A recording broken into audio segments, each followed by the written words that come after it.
যে রাষ্ট্রপতি হামিদ আজকে দেশে ফিরল, তাকে গ্রেপ্তার করা হলো নাকি? তার তো ইনভেস্টিগেশন শেষ হয় নাই। ইনভেস্টিগেশন শেষ হয়ে যদি সে দোষী হয় শাস্তি পাবে, আর যদি নির্দোষ হয় ছাড়া পাবে। কিন্তু আপনারা সবাই মিলে করছে, দেশবাসী কীরকম ঈদ করছে আপনারা সেন আমারে বলবেন। যে রাষ্ট্রপতি হামিদ আজকে দেশে ফিরল, তাকে গ্রেপ্তার করা হলো নাকি? এটা নিয়ে সারা বাংলাদেশে একটা আগের ক্ষেত্রে হলো আপনারই তো সবচেয়ে আপনাকে কতইটা আমি রাখছি যে আমাদের আমাদেরই বলছেন যে আগে ইনভেস্টিগেশন করে যে দোষী তারে শাস্তির আওতায় আনা হোক, হ্যাঁ। যে নির্দোষ সে যেন শাস্তি না পায়। তার তো ইনভেস্টিগেশন শেষ হয় নাই। ইনভেস্টিগেশন শেষ হয়ে যদি সে দোষী হয় শাস্তি পাবে, আর যদি নির্দোষ হয় ছাড়া পাবে। তাদের ক্ষেত্রে তিনজন উপদেষ্টা একটা ইনভেস্টিগেশন করতেছে।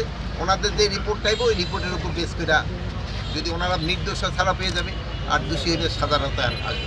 আপনাকে এই এলাকা একটু ডাকাত প্রবণ এলাকা, ডাকাতিটা যেন কমে, এই জন্য আপনারা সবাই লোকজনদের সজাগ করবেন। এটা কিন্তু আপনাকে এলাকা দেখেন, আপনাকে এলাকারও কিন্তু লোকজনের বদনাম হয়। মাদক এবং এই ডাকাতি এই দুইটার জন্য জনগণ একটু সচেতন করবেন। তোমাকেও জন্য আমাকে বদনাম হয়ে যেতেছে।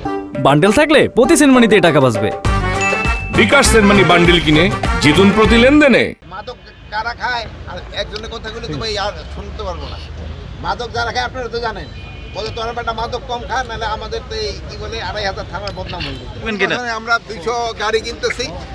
এই আপনারা জানেন যে আমরা দায়িত্ব নেওয়ার পরে ব্যাংকের অবস্থা কি ছিল, টাকা তো পান নাই ব্যাংক থেকে উঠেছে।